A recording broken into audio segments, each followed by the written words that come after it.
And I always have to make sure my mute button is off. I'd like to turn that off and off. Hey, welcome to Executive Espresso. We have on deck today Fit Body Boot Camp founder Steve Hochman is here to kick our butts, mine too, into gear. Welcome to Executive Espresso. It's our bi-weekly. Sometimes we do 3 or 4 of these a week.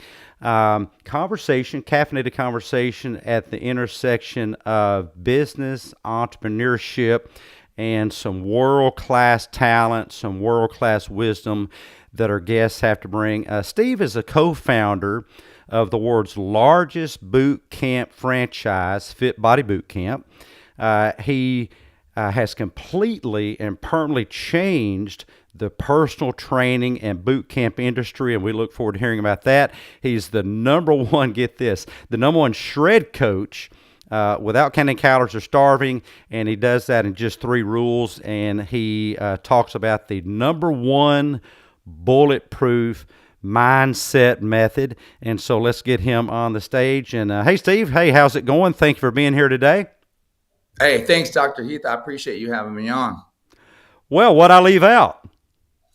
I mean, the only part you left out, like that was the good stuff, is the bad stuff. Like, really, my story is a story of getting to the top, falling down, getting to the top, falling down, and really figuring out how to stay at the top. You know, I mean, I started off in a car in high school, living out of a car, climbed really quickly, fell down, climbed, fell down, and really it was just a journey of figuring out what I was missing. Wow. And what'd you figure out that was? Because what really caught my attention with you is your backstory, and that includes your income level, what you had to accomplish in business, but also even though you're a top level business guy, you're a really fit guy. And I see people individually in therapy all day long, and I meet with some really financially successful people, but physically, I don't think they'll live to enjoy their success because they leave their body in the background. So, how did you do that? How did you tackle both business and fitness, and the fitness or the business of fitness? Well, yeah. Well, I mean, when you're talking about ultra successful people, a lot of times what happens is people's strengths are their weaknesses and their weaknesses are their strengths. So a lot of times when I work with very successful people, they lean on their success to kind of like mask their things that they're weak about. So those are also some of the hardest people to work with sometimes, because they could be very successful in one area and horrible maybe with their kids and with their diet and their nutrition. But for me, it's all connected. What I didn't have was an anchor, was a visual set point in my life to see when I was on track and when I was falling off track. So I would get to the top and fall down. And really, this is what I discovered, and this is my whole purpose. My purpose is to give the most value to the most people in the most ways. But in order for me to do that, I have to come as the highest version of myself in all those ways. And if I measure everything by that, so like, for example, I was getting in the dumbest argument with my wife the other day, and my ego was trying to win the argument. I wanted to win the argument because I felt like I was right. But I stopped myself because I had to get myself out of my own way. I'm the problem. And I just said, how do I give this value to someone? If I win this argument, how do I give that value to someone? I can't. So I have to use compassion. I have to just move my ego aside, and I had to solve it in a really loving way and then give that value to someone else. So I could see that set point. I can't give value here, and I see myself drifting. I never had that in my life. I don't have those bumper guards that keep me on track. And I never had a system to really stay in that zone. And that's what I teach my kids, my clients. That's what I teach everybody. That's my purpose, even for being on your podcast, is to just really share that message with the world.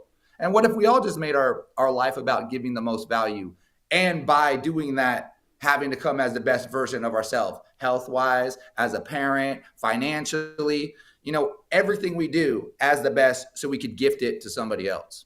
As you're speaking, I'm remembering my undergrad philosophy classes where my professor, Fitzhugh Spraggins, God rest his soul, would talk about the gymnasium, and he would pronounce it gymnasium, which is where the early philosophers had their own gym, and they wouldn't just study philosophical concepts, because to them a well-rounded individual was not only mentally fit, they were physically fit. And I think that, as you mentioned, becoming, serving people and bringing value is, as men, as fathers, as business leaders, as if women, as business leaders, as women, is to give people something to follow that's not just about the bottom line in an accounting book, but the bottom line and how you live your life. So I want to ask you, you talk about how to become the person you admire and how to become the person that people listen to. So what are some quick tips on that?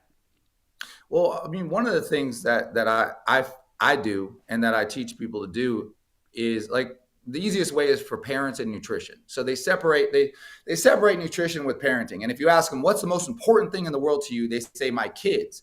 But they'll tell their kids to be more disciplined and get off their iPad, but they'll say, "Oh, I got to eat better," but then they'll succumb to their desires and they'll eat that donut or eat that pizza. And once I really make that connection of you're not being as good of a parent by not leading by example, you're actually hurting your kids. And once they really associate, see, the thing is, we'll let ourselves down and we'll be okay with it. Like we'll lie to ourselves, we'll negotiate with ourselves, we'll say we'll get up early, we don't get up early, we're going to go to the gym, we don't go to the gym, we're going to eat better, we don't eat better. But because it's us, we just kind of push it to the side and say it's no big deal. But when you link your nutrition goals to something of higher value like parenting, you can't unhear that. You can't unhear that. And you're doing it for something of higher value than yourself. And that's where I see the big change with my coaching clients once they stop looking at it like losing weight, instead being a better parent. I love that, because I tell people all the time that parents are leaving footprints in the sand for your children to follow. And if those footprints are filled with donut crumbs, then your kids are going to grow up thinking that eating donuts for nutrition is the way to go. I raised my son early on, honestly. Our first stop of the day was McDonald's. Yes, it was. He seemed like he wouldn't eat anything but Happy Meals. And then we gradually led, I'll get on camera here, we gradually led from McDonald's to healthier food. And now he's a health nut, as they say. His user handle on what is it, Amazon Prime, is Vegan King, and I'm not touting veganism. If that's your thing, that's great. I believe you got to have some good protein in there, but our kids will follow in the footprints that we lead. And have you noticed, this is kind of a big segue. Have you noticed businesses as a whole being more health conscious with their employees? Mm, yeah and no. I think it's a fake health conscious. I don't think most businesses don't care. It's like a show, you Really? know. Yeah, for sure. I think basically if they have certain things in place, then they get lower insurance premiums. There's not a lot of companies that truly are health conscious. They're just kind of bottom line conscious, and it's not like the programs that they put in place aren't really effective. They're just kind of for show, just like a lot of things. And that's okay. I mean, that's fine, because you know what, it shouldn't be your company that's keeping you healthy. Uh, It should be you. And really what it is like people want to lose weight and they focus on losing weight. I never focus on that. It's not the weight, it's who. It's never the what. So you focus on who you want to become. I'm a person that is a great example to my kids. And to be a great example, I have to do these things. I'm a person that is disciplined, and to be disciplined, I have to do these things. I'm a person who says I'm going to do what I say who does what I say. And in order to do that, I have to do these things. And then I end up looking like the person who does all those things. It's never about losing weight. If you just want to lose weight, you're missing the whole point, because you're not becoming the person who would look and feel and be like the person you want to be. It's always the who, it's never the what. And I that's where a love lot that. of I read that in your bio, and I look forward to talking to you about that. But I've got a hair in my mouth or something. I look forward to talking to you about that. But would you say it works this way, that that we decide who we're going to be, and then who we've decided to be dictates our actions, dictates our behavior. It is, and the thing is that the truth is that a lot of people aren't very confident that they're going to be the person they want to be, and it's really easy for me to relate this to health and fitness because I see it every day. So if you say you're going to get up early and you hit the snooze, you say you're going to work out and you take that day off and say you'll start Monday, you say you're going to eat better and you reach for that pizza. What happens is you're not confident in yourself that you're going to do what you say you're going to do. So now you want to start that big business, but you can't even do the little things. So how you're subconsciously, you really have no confidence because you have to earn confidence. You don't just come out confident. You earn it by consistently keeping your word to yourself. And once you do that, you actually believe you could do what you say you're going to do. That's why for me, it's so important that if I say I'm going to do something, I do it, because if not, I know I'm hurting my confidence. And you show me someone that's confident, they could do anything. You show me someone that's not confident, they're pretty lost. Oh, I agree. I tell parents all the time, don't lie to your kids. And I have parents say I would never lie to my kids, but parents lie to their kids all the time. They say, this is the consequence, and then they don't enforce it. They say, this is the last time I'm telling you, and they tell them again. And the kid's sitting there thinking, well, this really in the last time, because I know mom or dad, they'll tell me 30 more times, I'll get away with it. But we really do that to ourselves. We tell ourselves, I'm going to get up at this time, and we don't keep our word to ourselves. And you folks listen to me on this. Like Steve said, that is programming. That is programming. You are programming your brain that you are a liar to yourself. And lying to yourself is going to reduce what we call self-efficacy. That is belief in yourself. So what are some ways that people can change that? One of the things that you could do is just decide to make your decisions on what makes you proud and not happy. So, for instance, if I want to sleep in, that might make me happy, but it wouldn't make me proud. What if just today you just did only the things that made you proud, and that's it?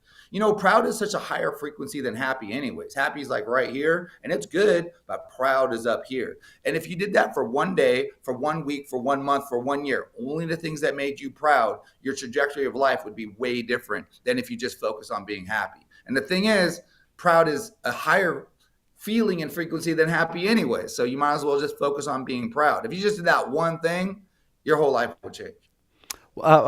What's a quick way to do that? I have one thing in mind as you say that.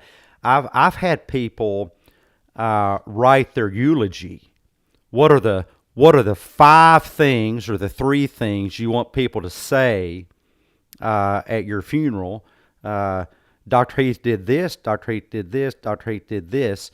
And I don't know. That's just one quick technique I've heard of. I think there's a lot of techniques, but I also think people love to overcomplicate things. They think that if it's something so simple, it can't be effective, and that's why the dumbest people get so fit, and the smartest people they think that this is too easy. Sometimes the smartest people are the hardest clients, to be honest with you. Dumbest people just follow the instructions and then they get the results. But I mean, honestly, like the simple answer is to align yourself with your conscience, because like we dull the voice of our conscience because we just ignore it. We don't listen to it. But everyone has an internal mechanism that tells you what's right and what's wrong, what you're called to do and what you're not called to do. And if you just listen to your conscience, like if you eat something and in the moment you're enjoying it, but then afterwards you feel horrible, your conscience is telling you shouldn't have done that. So if you just follow your conscience and just do what's proud, like those are just the two steps that you have to do. It's not even that complicated. Hey, you It know really, what? Something else comes to mind. I had a buddy of mine that did.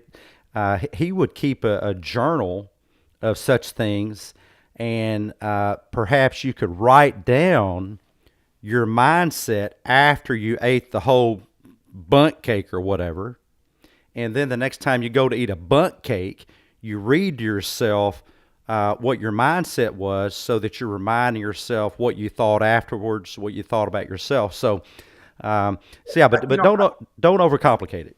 I was gonna say I don't really journal much anymore, but when I did, I would only journal about what I regretted in that day, and I would just write down everything that I regretted, and then at the end of the week, I would read everything and I would see where those patterns were, and I'd be like, man, I just keep doing things over and over again that I regret. I really have to eliminate those things. It just illuminated it, made it easier for me to see. After you do that for a while, you don't need to write it down anymore. Like I said, it's simple. My conscience tells me what I need to do. If something doesn't make me proud, I really just don't do it. I mean, it like people think I'm making that up. I really live like that. Like to me, my reputation and the ability to look you in the eye, if you were my coaching client, and talk to you however I want to talk to you, because I've been actually living this way for 25 years. I'd never want to give that up. I never want to give up the power to be able to give you the most value. And I have to come as the best version of myself. I have to do it for something greater than me. Like if people are doing it for themselves, they won't succeed because they will let themselves down. You have to make it about something higher than yourself that you would never negotiate with. And if it's, or else in those moments of weakness, it's just you. So it's never just me. It's about you. It's about everyone that I help. And I can't let those people down. And that's really That's what keeps me great. Well, what I hear Steve saying is he's found meaning, and once you find meaning in what you're doing, then that takes care of everything else. Well, for our 15-second triple shot, what's your own current top mental struggle, the thing that you're struggling with for yourself these days? My top mental struggle is wanting things.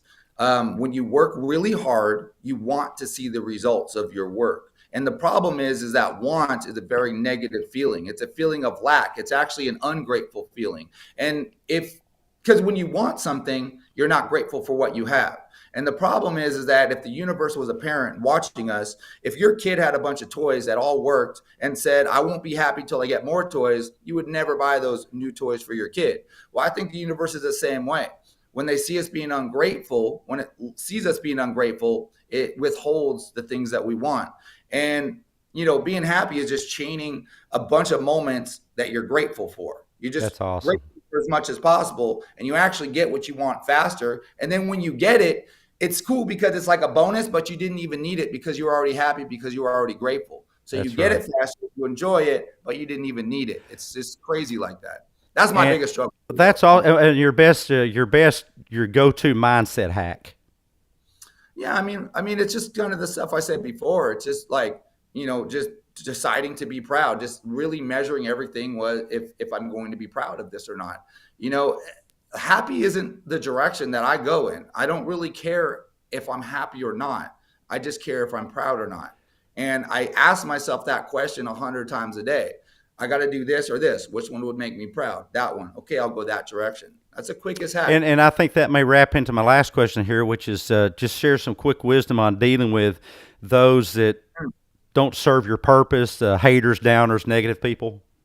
Yeah, to be honest, you just have to know what it is. See, life is a mirror. It's not a window. So when they see you doing something that they gave up on, they just don't want to see it because it hurts them because they're not ready to change. So the hate that you're getting really has nothing to do with you. It just has to do with the fact that your success is reminding them of what they gave up on. And once you understand that, you don't take it personal and you just give them love. You release what you want to possess. Just give those people love. Hey, That's I love you. awesome. You I release love what you want to possess. Exactly. And life is a mirror, not a window. That's fantastic. And that's a wonderful affirmation for the weekend. And Steve, hey, thank you for being on the show today. Thank you guys for joining us. We'll be back here at the top of the hour with a double header, and look forward to seeing you then. And how can folks get in touch with you, Steve? On my Instagram, it's stevehochman.driven. Just hit me up there. That's where all my stuff is. Message me, and I got you. You guys check it out. Steve's an inspiration to me. I know he's an inspiration to you. Thank you for joining us, and we'll see you here in just a bit.